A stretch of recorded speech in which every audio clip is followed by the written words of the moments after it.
Hello all of my students, welcome back to my channel Pipo's classes. আজকে দেখো semester ওয়ানের কারবারি শিক্ষার রূপরেখা অর্থাৎ বিজনেস স্টাডিজে আমরা প্রথম চ্যাপ্টারটা শুরু করেছিলাম, অর্থাৎ ইউনিট ওয়ানটা আমরা শুরু করেছিলাম। আগের দিন কিছুটা আমরা কমপ্লিট করেছিলাম, কিছু বেসিক জিনিস আমি তোমাদের সাথে আলোচনা করেছিলাম। আজকে আমরা স্টার্ট করব দেখো কারবারের ধারণা অর্থাৎ কনসেপ্ট অফ বিজনেস। আমরা এর আগের ক্লাসে কারবার সম্বন্ধে একটু জেনেছিলাম এবং কিছু ছোট ছোট বেসিক জিনিস যেগুলো তোমাদের সিলেবাসে রয়েছে সেগুলো করেছিলাম। আজকে দেখো কারবারের ধারণা অর্থাৎ কনসেপ্ট অফ বিজনেস থেকে আমাদের স্টার্ট হবে। আগের দিন আমরা বলেছিলাম কারবার কাকে বলে। দেখো কারবার শব্দটা সৃষ্টি হয়েছে ফরাসি শব্দ কারবার থেকে, যার অর্থই হচ্ছে উদ্দেশ্যমূলক কাজ করা। এবার দেখো কারবার কাকে বলে। কারবার হলো এমন একটি প্রতিষ্ঠান যা বাজারে বিক্রয় করার জন্য পণ্য উৎপাদন ও বন্টনের কাজে নিয়োজিত থাকে অথবা মূল্যের বিনিময়ে সে সেবা পরিবেশন করে। ঠিক আছে, business means an enterprise engaged in the production and distribution of goods for sale in a market or the rendering of services for a price. একটা মূল্যের বিনিময়ে কি করে, তারা পণ্য উৎপাদন করছে এবং সেই পণ্যটাকে মার্কেটে আমরা সেই কারবারিরা বিক্রি করে দিচ্ছে। এবার দেখো এইগুলো কিন্তু আগের দিন আমরা তোমাদের খুব ডিটেলসে বুঝিয়ে দিয়েছিলাম। আজকে জাস্ট একটু বুঝিয়ে তোমাদের আমি নেক্সট টপিকে আজকে যাব। দেখো আমরা মানুষ, আমাদের কোনো কিছু প্রোডাক্টের যখন অভাব হয় তখন আমরা কোথায় যাই? বাজারে যাই, তাই তো? বাজারে এবার কারবারিরা কি করে, যারা কারবার করছে তারা এই অভাব, যে মার্কেটে যে অভাবটা রয়েছে সেটা মোচন করার জন্য তারা কি করে, প্রোডাক্ট উৎপাদন করে। ঠিক আছে, এবার দেখো প্রোডাক্টটা উৎপাদন করে আমাদের কি করে, বিনিময় এবং বন্টনের ব্যবস্থা করে অর্থাৎ বিক্রয় করে। এবার তারা যে প্রোডাক্টটা উৎপাদন করলো তারা তো নির্দিষ্ট কিছু মূল্যের বিনিময়ে সেই প্রোডাক্টটা কিন্তু ফাইনাল কনজিউমারের কাছে বিক্রয় করে দেয়। অর্থাৎ তাই জন্যই বলছে অভাব মোচনের জন্য এই দেখো এই প্রসেসটা কিন্তু একবার হয়ে থেমে যায় না, এটা কি হয়, বারংবার হয়, তাই তো? তাহলে অভাব মোচনের জন্য মানুষের নিরবচ্ছিন্ন অর্থনৈতিক কর্মপ্রচেষ্টাই হলো কারবার। তাই এখানে বলেছে কারবার এমন একটা প্রতিষ্ঠান যেটা তোমার বাজারে যে পরিমাণ অভাব রয়েছে, যে যে প্রোডাক্টের অভাব রয়েছে, কারবারিরা কি করে, সেই সমস্ত প্রোডাক্টগুলো উৎপাদন করে কাস্টমারের ডিম্যান্ড অনুযায়ী এবং সেগুলোকে নির্দিষ্ট মূল্যের বিনিময়ে কনজিউমারের কাছে সেগুলোকে সেল করে দেয়। ওকে, এবার দেখো আমরা দেখেছিলাম কারবারের বিভিন্ন রকমের সংজ্ঞা আছে, প্রতিষ্ঠান ভিত্তিক সংজ্ঞা রয়েছে, ক্রিয়াভিত্তিক সংজ্ঞা রয়েছে। জাস্ট একবার দেখে নাও। প্রতিষ্ঠান ভিত্তিক সংজ্ঞা বলতে যখন আমরা কারবারের প্রতিষ্ঠানের ওপর যে গুরুত্ব দিয়ে যদি কোনো সংজ্ঞা তৈরি করা হয় তখন সেটাকে বলা হয় প্রতিষ্ঠান ভিত্তিক সংজ্ঞা। যেরকম কি প্রতিষ্ঠান ভিত্তিক সংজ্ঞা বলতে কি বোঝায় দেখো, কারবার হলো এমন একটি প্রতিষ্ঠান যা পণ্য বা সেবা উৎপাদন অথবা বন্টন করে এবং যেগুলো সমাজে অন্যান্য ব্যক্তিরা প্রয়োজন অনুসারে দাম দিয়ে ক্রয় করতে সক্ষম ও সম্মত হয়। ঠিক আছে, এবার কারবার কি? কারবার হলো কোনো ব্যক্তি বা সংস্থার সেই ধরনের সংগঠিত ও পৌনঃপুনিক কাজকর্ম বারংবার ঘটে, তাই তো? যা দ্রব্য তারা কি করে, দ্রব্য ও সেবা উৎপাদন করে এবং মুনাফা অর্জনের জন্য তারা মূল্যের বিনিময়ে সেটা তোমাদের পরিবেশন করে দেয়। এবার দেখো অভ্যন্তরীণ কারবার বা অন্তর্দেশীয় কারবারকে আমরা আবার দুটো ভাগে ভাগ করতে পারি, একটা হচ্ছে স্থানীয় কারবার এবং জাতীয় কারবার। দেখো অভ্যন্তরীণ বা অন্তর্দেশীয় কারবার বলতে আমরা নাম শুনেই বুঝতে পারছি যে কারবারটা কি হয়, দেশের মধ্যেই ঘটে, তাই তো? তাহলে কারবারের কাজ যখন দেশের নির্দিষ্ট ভৌগোলিক সীমারেখার মধ্যেই সংগঠিত হয় অর্থাৎ দেশের মধ্যেই ঘটছে তখন তাকে বলা হচ্ছে অভ্যন্তরীণ বা অন্তর্দেশীয় কারবার। যেমন আমরা এক্সাম্পল হিসেবে নিতে পারি পশ্চিমবঙ্গের পাট যদি পাঞ্জাবের কোনো ব্যবসায়ী ক্রয় করে তা হচ্ছে অন্তর্দেশীয় কারবার, কারণ দেশের মধ্যে এই কারবারটি সংগঠিত হচ্ছে। এবার দেখো আন্তর্জাতিক কারবার। আন্তর্জাতিক কারবার বলতে আমরা কি বুঝি, যখন কারবারের কাজ দেশের বাইরে হয়, তাই তো? দেশের বাইরে অন্যান্য দেশের সঙ্গে যখন আমাদের কারবার ঘটে তখন কি হয়, তখন তাকে আমরা বলছি আন্তর্জাতিক কারবার। যেমন বিদেশে ভারতের চা রপ্তানি, এগুলো কারবারের কাজ যখন দেশের সীমানা পেরিয়ে অন্যান্য দেশের সঙ্গে যখন সংগঠিত হয় তখন তাকে আমরা বলবো আন্তর্জাতিক কারবার। এবার দেখো অভ্যন্তরীণ বা অন্তর্দেশীয় কারবারকে আমরা দেখেছিলাম স্থানীয় কারবার এবং জাতীয় কারবার, এই দুই ভাগে ভাগ করা হয়। তাহলে স্থানীয় কারবার কাকে বলে? কারবার যখন নির্দিষ্ট স্থানে, স্থানীয় মানে কি, আমাদের নির্দিষ্ট স্থানের মধ্যে সীমাবদ্ধ থেকে যখন কোনো আমাদের ধরো কোনো কিছুর অভাব হচ্ছে, আমরা কি করছি, দোকানে যাচ্ছি, দেখবে গ্রামে গ্রামে বা শহরে আমাদের লোকাল এরিয়ার মধ্যে মুদিখানার দোকান আছে। আমাদের মুদিখানার দোকানে আমাদের বিভিন্ন রোজকার যে জিনিসপত্রগুলো লাগে সেই সমস্ত জিনিসপত্রগুলো আমরা পাচ্ছি যখন, অর্থাৎ তার মানে এটা কি বোঝাতে চাইছে, কারবার যখন কোনো নির্দিষ্ট স্থানে সীমাবদ্ধ থেকেই স্থানীয় যে জনসাধারণ রয়েছে সেখানকার লোকজনেদের অভাব পূরণ করে, তখন তাকে আমরা বলবো স্থানীয় কারবার। যেমন হচ্ছে মুদিখানা। জাতীয় কারবার কখন বলবো, দেখো নির্দিষ্ট অঞ্চলে যখন সীমাবদ্ধ না থেকে সমগ্র দেশ জুড়ে যে কারবারের কার্যাবলী প্রসারিত হয় তখন তাকে আমরা বলি জাতীয় কারবার, অর্থাৎ এটা সমস্ত দেশ জুড়ে হচ্ছে, যেমন পশ্চিমবঙ্গের পাট শিল্প। ওকে, এবার দেখো কারবারের শ্রেণীবিভাগ, ক্লাসিফিকেশন অফ বিজনেসের পরে আসছে কারবারের সাধারণ মৌলিক বৈশিষ্ট্য, অর্থাৎ common basic features of business. তোমাদের পুরো সিলেবাস ধরেই পড়ানো হচ্ছে, যেটা তোমাদের নতুন সিলেবাসে যেগুলো চেঞ্জ এসছে ধরো, এবং সেমিস্টার 1-এ যে ইউনিট 1টি রয়েছে, যে টপিকগুলো তোমাদের কভার করা হয়েছে, মানে যে টপিকগুলো তোমাদের সিলেবাসে দেওয়া রয়েছে, আমি সেই হিসেবে পরপর তোমাদের ক্লাসগুলো করাবো। দেখো common basic features of business, কারবারের সাধারণ মৌলিক বৈশিষ্ট্যকে আমরা আবার কি কটা ভাগে ভাগ করতে পারি, 3টে ভাগে। একটা হচ্ছে প্রতিষ্ঠানগত বৈশিষ্ট্য, একটা উদ্দেশ্যগত বৈশিষ্ট্য এবং ক্রিয়াগত বৈশিষ্ট্য। এবার দেখো প্রতিষ্ঠানগত বৈশিষ্ট্যের মধ্যে কি পড়ে, প্রথমেই পড়ছে উদ্যোক্তা। উদ্যোক্তা মানে কি, যে ব্যক্তি বা সংস্থা কারবার গড়ে তোলার জন্য উদ্যোগ নেয় প্রথমে, তাকে বলা হচ্ছে উদ্যোক্তা। এবার ছোট বড় যাই কারবার হোক না কেন, প্রতিটি কারবারেই কিন্তু উদ্যোক্তা দরকার এবং উদ্যোক্তার দ্বারাই কিন্তু কারবার প্রতিষ্ঠিত হয়। ঠিক আছে, এর মানে উদ্যোক্তার কাজ কি, তার প্রধান কাজই হচ্ছে কি করা না, পরিকল্পনা করে এবং নিজের প্রচেষ্টার দ্বারা কি করা, কারবারটাকে গঠন করা এবং কি করা, পণ্য বা সেবার যে চাহিদা রয়েছে মার্কেটে সেই সম্বন্ধে অনুসন্ধান করা এবং সেটা যাতে চাহিদাটা যাতে ফুলফিল করা যায়, যাতে সেই প্রোডাক্টটা তাদের যোগান দেওয়া যায়, সেই সম্বন্ধে কিন্তু ভূমিকা সে গ্রহণ করে। এবার দেখো নেক্সট রয়েছে দেখো ঝুঁকি ও অনিশ্চয়তা। আমরা কি জানি, আমরা জানি ভবিষ্যৎ হচ্ছে অনিশ্চিত। তাহলে আমি আজকে একটা কারবার প্রতিস্থাপন করলাম এবং ভবিষ্যতে এটা কি হবে সেটা তো আমি জানি না, তাহলে আমাকে কিন্তু অবশ্যই ঝুঁকি অনিশ্চয়তার সম্মুখীন হতেই হবে। তাহলে যে কোনো কারবার তুমি স্থাপন বা পরিচালনা করো না কেন, তোমাকে কিন্তু অবশ্যই ঝুঁকি এবং অনিশ্চয়তার উপরেই নির্ভর করতে হবে, কারণ ভবিষ্যৎ সম্বন্ধে কিন্তু আমরা কেউই জানি না। তো ভবিষ্যৎ আমরা আগে থেকে বলতে পারি না, তাহলে সেই জন্য আমাদের ঝুঁকি এবং অনিশ্চয়তাটাকে বহন করতে হয়। মূলধন, কোনো কারবার যখন আমরা কি করব, কোনো কারবার প্রতিস্থাপন করব, আমাদের ফার্স্ট যেটা লাগে সেটা হচ্ছে মূলধন। মূলধন ছাড়া কিন্তু একটা কারবার কোনোভাবেই প্রতিস্থাপন করা যাবে না। এবার কারবারটা যে প্রতিস্থাপন করলাম সেটাকে একটা মানে প্রপার ভালোভাবে চালিয়ে নিয়ে যাওয়ার জন্য আমাদের কিন্তু মূলধন দরকার, তাই তো। এবং আমরা ধরো কেন দরকার, ধরো আমরা এবার কারবারটা যে স্থাপন করলাম, প্রথমে স্থাপনের ক্ষেত্রেই মূলধন দরকার, তারপরে পণ্য উৎপাদন করব, সেগুলোকে বিক্রয়ের ব্যবস্থা করব, বন্টনের ব্যবস্থা করব, সেগুলো করার জন্য কিন্তু আমাদের যথেষ্ট পরিমাণে মূলধনের দরকার হয়। অর্থাৎ কারবারটাকে যদি আমি সচলভাবে চালিয়ে নিয়ে যেতে চাই বা সচল রাখতে যাই, তাহলে কিন্তু আমাদের একটা ভালো পরিমাণ মূলধন দরকার হয়। এরপরে রয়েছে দেখো সংগঠন মানে কি না, কারবারের কিন্তু ভিত্তি হচ্ছে এই সংগঠন, মানে সঠিক সংগঠন, এবং এটা যদি ত্রুটিমুক্ত না হয় তাহলে কিন্তু কি হয় না, শেষ পর্যন্ত কারবার কিন্তু গড়ে উঠতে পারে না, অর্থাৎ বেশি দূর কিন্তু কারবারটা এগোয় না। এবার আমাকে জানতে হবে সংগঠন মানে কি। সংগঠন মানে হচ্ছে কোনো নির্দিষ্ট লক্ষ্য পূরণের উদ্দেশ্যে ভিন্ন ভিন্ন অথচ পরস্পরের সাথে সম্পর্কযুক্ত কয়েকটা বিভাগের সমন্বয় সাধন কি বলা হচ্ছে সংগঠন। এই সংগঠনের মাধ্যমে কিন্তু আমাদের কারবার ভালোভাবে গড়ে ওঠে। এই সংগঠনই যদি ত্রুটিযুক্ত হয় তাহলে কিন্তু কারবার বেশি দূর স্থায়ী থাকে না, তাই তো। এবং ক্ষেত্রে দেখা যায় যে সংগঠনটাই হচ্ছে ত্রুটিযুক্ত কিন্তু পরিচালনা হচ্ছে অনেক ভালো, সেক্ষেত্রে কিন্তু কারবার বেশি দিন স্থায়ী হয় না।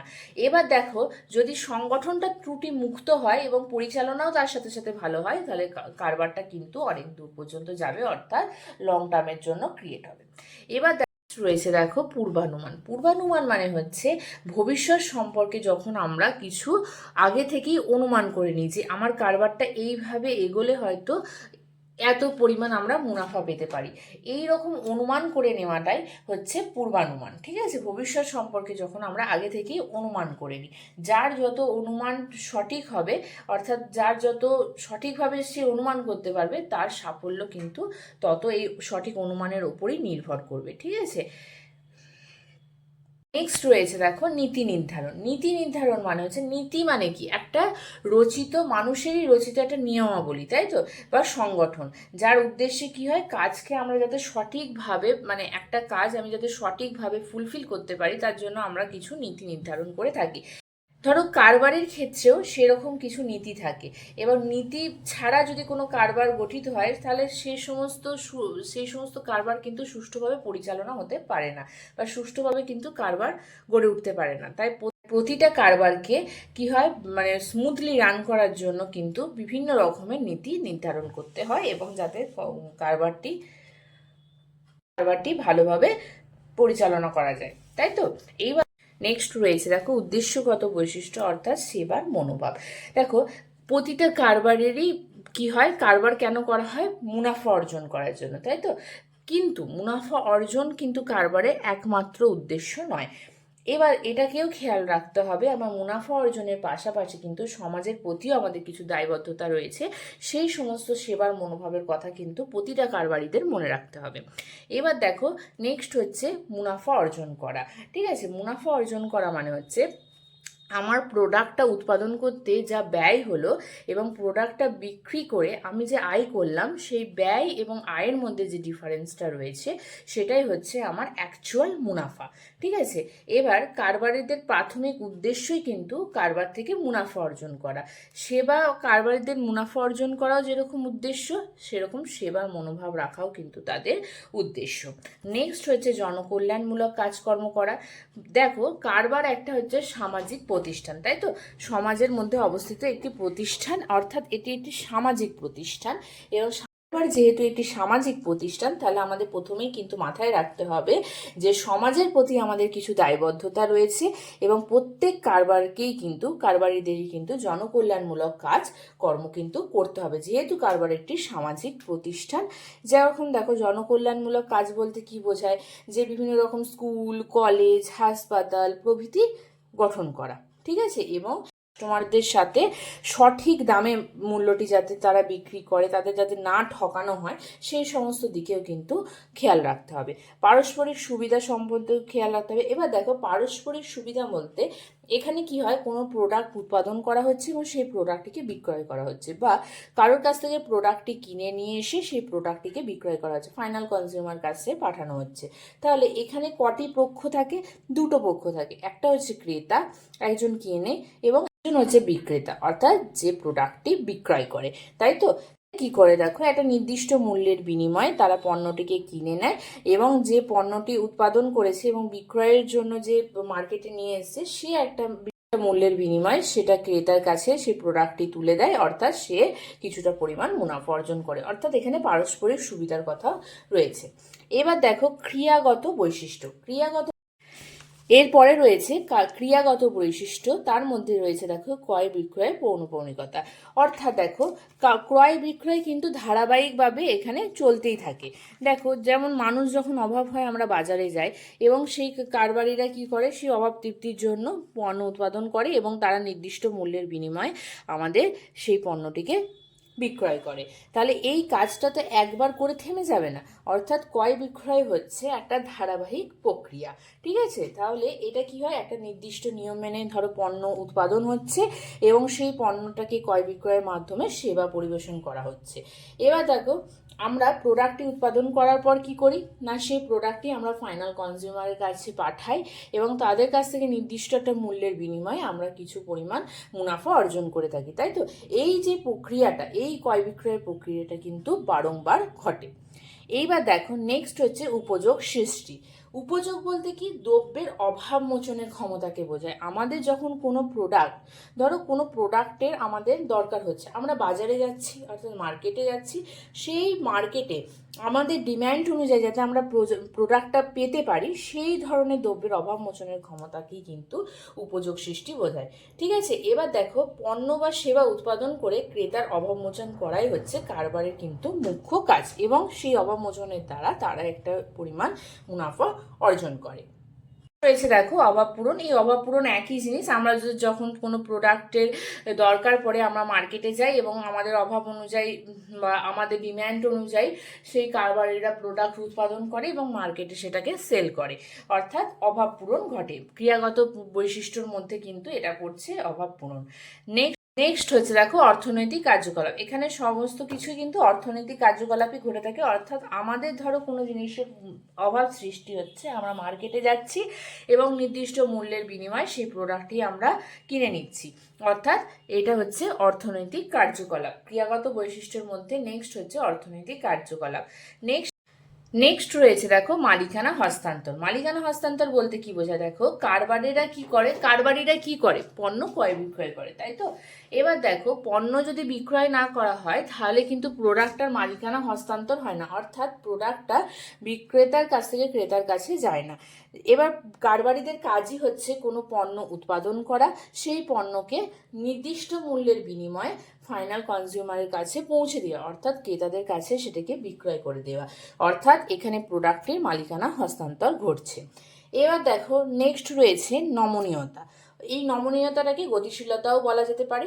বর্তমান সমাজ ব্যবস্থা কি দ্রুত পরিবর্তনশীল, মানুষের ডিম্যান্ড কিন্তু দ্রুত পরিবর্তনশীল, অর্থাৎ প্রতিটা স্তরের মানুষের রুচি পছন্দ কিন্তু মানে বেশি দিন স্থায়ী থাকে না। ঠিক আছে, নিত্য পরিবর্তনশীল হচ্ছে। আজকে আমার এই প্রোডাক্টটা ভালো লাগছে, দ্বিতীয় দিন দেখবো আমি এই প্রোডাক্টটারই অন্য ডিজাইন বেরিয়ে গেছে, সেই প্রোডাক্টটা আরও অ্যাট্রাকটিভ হয়ে গেছে, সেই প্রোডাক্টটাই আমি শিফট করে যাব।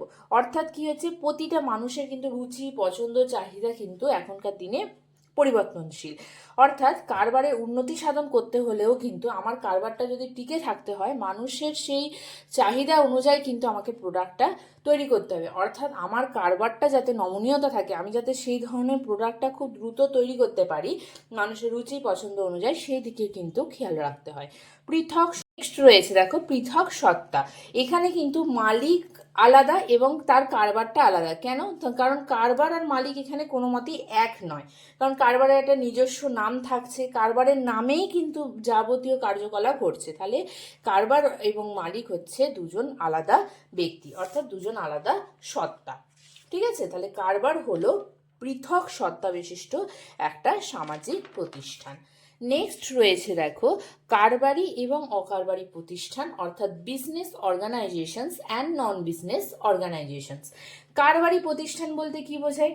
এতক্ষণ পড়লাম কি না, যে সমস্ত প্রতিষ্ঠান মানুষের অভাব মোচনের জন্য নিরন্তর প্রচেষ্টা চালায় এবং তার বিনিময়ে নিজেরাও কি করে মুনাফা অর্জন করে, তাদেরকেই বলা হচ্ছে কারবারি প্রতিষ্ঠান।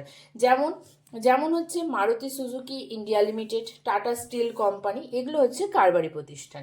এবার দেখো অকারবারি প্রতিষ্ঠান কি। এখানে মেন হচ্ছে মুনাফা কিন্তু অর্জন করা হয়।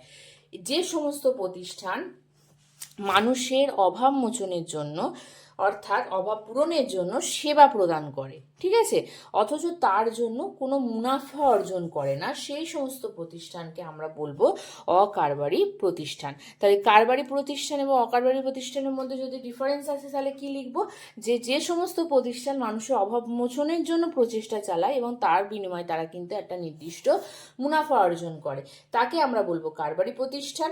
এক্ষেত্রেও কিন্তু সেম হচ্ছে, মানুষের অভাব পূরণের জন্যই কিন্তু সেবা প্রদান করা হচ্ছে, কিন্তু তার জন্য কোনো রকম মুনাফা অর্জন করা হচ্ছে না, তাকে বলা হচ্ছে অকারবারি প্রতিষ্ঠান। এর উদাহরণ কি? ভারতের সেবাশ্রম সংঘ, জাতীয় গ্রন্থাগার, কলকাতা বিশ্ববিদ্যালয়, পশ্চিমবঙ্গ উচ্চ মাধ্যমিক শিক্ষা সংসদ, এগুলো কিন্তু সমস্ত অকারবারি প্রতিষ্ঠানের উদাহরণ।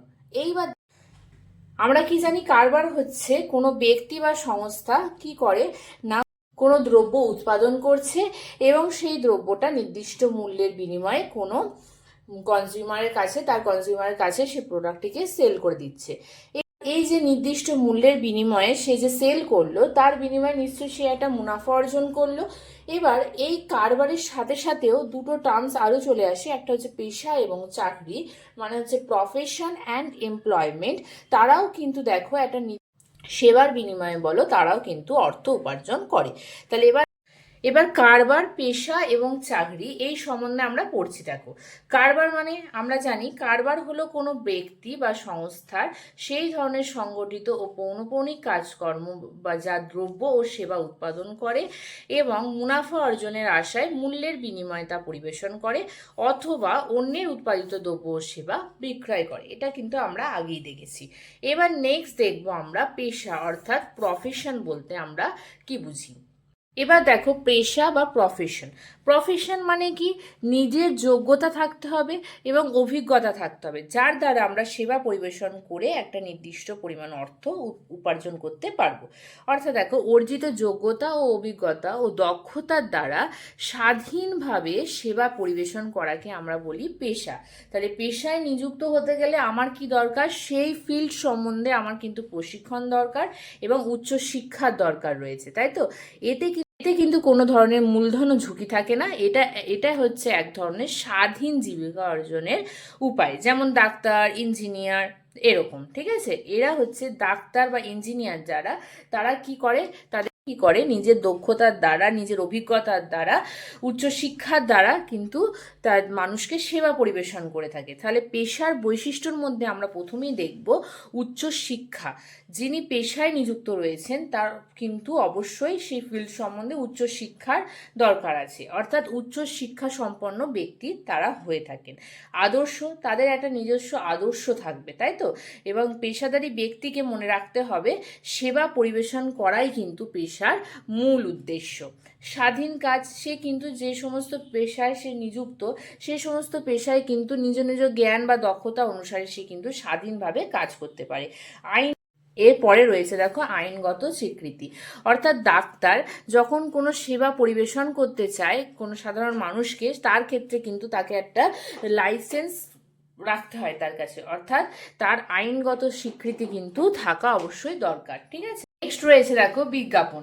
বিজ্ঞাপন বলতে আমরা কি জানি, কোনো প্রোডাক্ট সম্বন্ধে অ্যাডভার্টাইজমেন্ট দেওয়া, অর্থাৎ কোনো প্রোডাক্ট সম্বন্ধে লোকেদেরকে বা সাধারণ মানুষকে কি যা অবগত করা যে আমরা এই প্রোডাক্টটি উৎপাদন করছি, এই প্রোডাক্টটি ডিজাইন এরকম এইভাবে, ঠিক আছে? কিন্তু কোনো পেশাদারী ব্যক্তি কিন্তু উচিত নয় তার সেবার বিজ্ঞাপন দেওয়া, ঠিক আছে? তারা কিন্তু তার সেবার বিজ্ঞাপন দিতে পারে না। আচরণবিধি। আচরণবিধির মধ্যে প্রত্যেকটা সেবার একটা নির্দিষ্ট রকমের, যে ফিল্ডেই কাজ করুক না কেন, ডাক্তার যারা তাদের ফিল্ডে যখন তারা যায় নির্দিষ্ট মানে তারা যখন সেবা পরিবেশন করে তারা কিন্তু তাদের নিজস্ব মানে নিজের নির্দিষ্ট একটা আচরণবিধির মধ্যে তারা থাকে। যারা ইঞ্জিনিয়ার তাদের ক্ষেত্রেও কিন্তু এই রুলসটা রয়েছে। যারা কস্ট অ্যাকাউন্টেন্ট, যারা চ্যাটার অ্যাকাউন্টেন্ট, তাদেরও কিন্তু প্রফেশনাল লাইফটা খুব মেনটেন করে চলতে হয়, অর্থাৎ তাদের একটা নির্দিষ্ট আচরণবিধির মধ্যেই কিন্তু থাকতে হয়। অর্থাৎ পেশা মানে আমরা কি বুঝলাম, পেশা হচ্ছে একটা স্বাধীনভাবে আমরা করতে পারি এবং নিজস্ব, এর জন্য কি দরকার, নিজস্ব যোগ্যতা দরকার, অভিজ্ঞতা দরকার এবং উচ্চশিক্ষার দরকার রয়েছে। এবার দেখো চাকরি। চাকরি মানে হচ্ছে এমপ্লয়মেন্ট। এমপ্লয়মেন্ট মানে কি, এখানে একজন কিভাবে নিয়োগকর্তা থাকবে আর নিয়োগকর্তা ইচ্ছে অনুযায়ী অর্থাৎ তার নির্দেশ মতো একজন ব্যক্তি কাজ করবে, তাই তো? তাহলে এখানে আমরা এটা পড়েই বুঝতে পারছি এখানে কোনো স্বাধীন সত্তা থাকে না। অর্থাৎ দেখো, চাকরি মানে হচ্ছে নির্ধারিত বেতন বা মজুরির বিনিময়ে, একটা নির্দিষ্ট বেতন বা মজুরির বিনিময়ে চুক্তির শর্তানুসারে যে মালিক তার নির্দেশে যারা কাজ করে থাকেন, মালিকের নির্দেশে যারা কাজ করে থাকেন তাদেরকে কি বলা হয়, চাকরি বলা হয়। তাদের কাজকে আমরা চাকরি বলি। অর্থাৎ আমরা নির্দিষ্ট সময় শেষে কিছুটা পরিমাণ বেতন পাই বা মজুরি পাই। অর্থাৎ চাকরি বলতে আমরা বুঝি নির্দিষ্ট সময় পরে আমরা নির্ধারিত বেতন বা মজুরি পেয়ে থাকি, তাই তো? এখানে কি হয়, একজন নিয়োগকর্তা থাকে, অর্থাৎ যার অধীনে থেকে আমরা কাজ করি তাদেরকে বলা হচ্ছে মালিক বা নিয়োগকর্তা, এদেরকে এমপ্লয়ার বলা হয়। আর মালিকের নির্দেশ অনুযায়ী বা ইচ্ছা অনুযায়ী যারা কাজ করে, যে সমস্ত কর্মচারীরা, তারা হচ্ছে এমপ্লয়ি। তার নিজস্ব কোনো স্বাধীন সত্তা কিন্তু থাকে না, ঠিক আছে? চাকরির ক্ষেত্রে কিন্তু ব্যক্তিগত ঝুঁকি খুব কম থাকে। যারা এমপ্লয়ি তাদের কিন্তু ব্যক্তিগত ঝুঁকিটা অত থাকে না, কারণ তারা একটা নির্দিষ্ট চুক্তি অনুসারে মালিকের নির্দেশ মতো তারা কাজ করে থাকে। যেমন ধরো স্কুলের শিক্ষক, জেলা ম্যাজিস্ট্রেট, এরা হচ্ছে চাকরিজীবী। ওকে, এবার দেখো চাকরির বৈশিষ্ট্যর মধ্যে প্রথমে তাহলে আমরা প্রথমেই জানলাম যে নিয়োগকর্তা এবং একটা কর্মচারীর সম্পর্ক থাকবে, একজন নিয়োগ করবে এবং নিয়োগকর্তার নির্দেশ মতো কিন্তু কর্মচারীরা কাজ করবে। একটা চুক্তি থাকবে, নিয়োগ চুক্তি, তাকে যে নিয়োগ করা হচ্ছে সে সম্বন্ধে একটা চুক্তি থাকবে। পারিশ্রমিক তাকে তার কাজের বিনিময়ে কিন্তু একটা নির্দিষ্ট সময় পরে পারিশ্রমিক দিতে হয়। শিক্ষাগত যোগ্যতা থাকা দরকার, যে যেরকম লেভেলের কাজ করবে অর্থাৎ যে যে পোস্টে রয়েছে সেই অনুযায়ী কিন্তু তার সেই রকম শিক্ষাগত যোগ্যতা থাকা দরকার। এক্ষেত্রে একটা নির্দিষ্ট বয়স সীমা রয়েছে, ঠিক আছে, চাকরির ক্ষেত্রে কিন্তু একটা বয়স সীমা থাকে এবং এই বয়স সীমাটার পরে যখন বয়স পেরিয়ে যায় তখন সেই তাকে কিন্তু রিটায়ারমেন্ট নিতে হয়। এই ক্ষেত্রে কিন্তু এটা দেখা যায় চাকরির ক্ষেত্রে, ঠিক আছে। তারপরে দেখো নেক্সটই আছে, দেখো অবসরের সময়। এটাই বললাম যে একটা নির্দিষ্ট সময় চুক্তির যখন মেয়াদ উত্তীর্ণ হয়ে যায়, অর্থাৎ চুক্তিতে লেখা থাকে সে কত বছর কাজ করতে পারবে, সেই মেয়াদ উত্তীর্ণ হওয়ার পর তাকে কিন্তু অবসর গ্রহণ করতে হয় এক্ষেত্রে, ঠিক আছে। তাহলে আমরা কি দেখলাম, চাকরির ক্ষেত্রে কোনো স্বাধীন সত্তা থাকছে না, একজন নিয়োগকর্তা অর্থাৎ মালিক একজন ব্যক্তিকে নিয়োগ করছে অর্থাৎ এমপ্লয়ি, এবং এমপ্লয়ি কি করছে, এমপ্লয়ারের নির্দেশ মতো একটা নির্দিষ্ট বেতনের পরিবর্তে সে কাজ করছে। নেক্সট দেখো, এবার আমরা দেখব পার্থক্য, ঠিক আছে। কি কির মধ্যে পার্থক্য দেখো, difference between business and profession, business এবং প্রফেশনের মধ্যে আমরা এবার ডিফারেন্স দেখব। দেখো কারবার আর পেশা, কারবারের ক্ষেত্রে কি হয়, উচ্চশিক্ষা না থাকলেও কিন্তু চলে, কিন্তু কারবার পরিচালনার যোগ্যতা থাকা অবশ্যই প্রয়োজন। কিন্তু পেশার ক্ষেত্রে কিন্তু উচ্চশিক্ষা এবং বিশেষভাবে প্রশিক্ষণের দরকার হয়। যারা ডাক্তার, ইঞ্জিনিয়ার তাদের কিন্তু উচ্চশিক্ষার দরকার হয় এবং তাদের কি হয়, নির্দিষ্ট পরিমাণে প্রশিক্ষণও কিন্তু তারা নিয়ে থাকে। এবার দেখো কারবারি কার্যকলাপে কিন্তু ঝুঁকি থাকে আর পেশায় কোনো আর্থিক ঝুঁকি নেই, এটা কিন্তু আমরা দেখেছি। কারবারি প্রতিষ্ঠান কিন্তু হস্তান্তরযোগ্য, ধরো আমার প্রতিষ্ঠানটিকে আমি আর চালাতে পারছি না, নির্দিষ্ট মূল্যের বিনিময়ে অন্য কাউকে আমি সেই প্রতিষ্ঠানটিকে হস্তান্তর করে দিলাম, কিন্তু পেশাগত যোগ্যতা হস্তান্তরযোগ্য নয়। অর্থাৎ আমি যে পরিমাণ জ্ঞান অর্জন করেছি, যে পরিমাণ উচ্চশিক্ষা করেছি, সেই আমার দক্ষতাটাকে কাজে লাগিয়ে কি করি, নির্দিষ্ট পরিমাণ অর্থ উপার্জন করে থাকি। এই দক্ষতাটাকে আমি তো হস্তান্তর করে দিতে পারবো না, বা আমার এই শিক্ষাটাকে তো আমি হস্তান্তর করতে পারবো না, তাই তো। তাহলে এইটা কিন্তু পেশাগত যোগ্যতা কিন্তু হস্তান্তরযোগ্য হয় না। দেখো কর্মক্ষমতার লোপ পেলেও অন্যের সহায়তায় কিন্তু কারবার চালানো যায়। যদি কর্মক্ষমতা, ধরো কাজ করার ক্ষমতা যদি হারিয়ে ফেলে তবুও কিন্তু অন্যের সহায়তা নিয়ে কিন্তু কারবার পরিচালনা করা যায়, কিন্তু এক্ষেত্রে কর্মক্ষমতা লোপ পেলে পেশায় নিযুক্ত থাকা কিন্তু যায় না। এবার নেক্সট দেখো, মুনাফা অর্জন কারবারের একটি বিশেষ উদ্দেশ্য, এই মুনাফার ওপরেই কিন্তু কারবারের সাফল্য নির্ভর করে। আর সেবার মনোভাব কিন্তু পেশার বিশেষ উদ্দেশ্য, তবে সেবার বিনিময়ে পেশাদারী ব্যক্তি একটা অর্থপ্রাপ্তি ঘটে। নেক্সট দেখো, কারবারের দ্রব্য ও সেবার উৎপাদন, বিনিময় ও বন্টনের কাজে নিযুক্ত থাকে কারবার, আর পেশা কি করে, বিভিন্ন জ্ঞানগত সেবা পরিবেশন করে থাকে। এটা হচ্ছে কারবার এবং পেশার মধ্যে পার্থক্য। এবার নেক্সট দেখব কারবার ও চাকরির মধ্যে কি পার্থক্য রয়েছে, অর্থাৎ difference between business and services, কারবার এবং চাকরি। কারবার উৎপাদন, বন্টন এবং বিনিময় কাজে নিযুক্ত থাকে, এটা আমরা দেখেছি। চাকরি কেবলমাত্র কি করে, সেবা পরিবেশন করে থাকে, মালিকের নির্দেশ মতো সেবা পরিবেশন করে থাকে। কারবারিরা কারোর অধীনে কাজ করে না, তাই কারবারের একটা স্বাধীন সত্তা বজায় থাকে, তাই তো। কিন্তু চাকরি কি করতে হয়, চাকরি করতে গেলে অপরের অধীনে কিন্তু আমাদের কাজ করতে হয়, এখানে নিজস্ব কোনো স্বাধীনতা থাকে না, অর্থাৎ স্বাধীন সত্তা এখানে থাকে না। কারবারের কার্যকলাপ নির্দিষ্ট কোনো সময়সীমা নেই, কারবারের কার্যকলাপের ক্ষেত্রে নির্দিষ্ট কোনো সময়সীমা বাধা থাকে না, মালিকের ইচ্ছার উপর নির্ভর করে কারবারের কার্যকলাপ।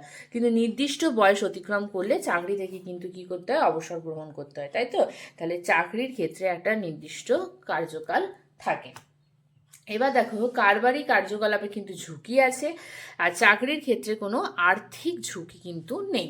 এবার দেখো নেক্সট, কারবারি পরিশ্রমের বিনিময়ে প্রাপ্ত অর্থকে আমরা মুনাফা বলি, এবং পরিশ্রমের বিনিময়ে চাকরি থেকে যে অর্থ পাওয়া যায় সেটাকে আমরা বেতন বা মজুরি বলে থাকি।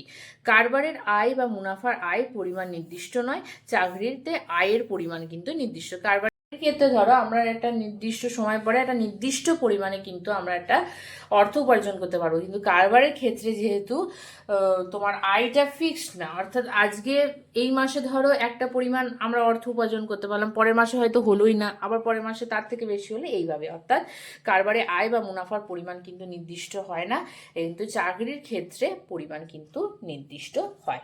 এরপরে রয়েছে দেখো সমাজে বিভিন্ন কাজকর্মে নিযুক্ত ব্যক্তিগণ, অর্থাৎ persons from society engaged in different functions.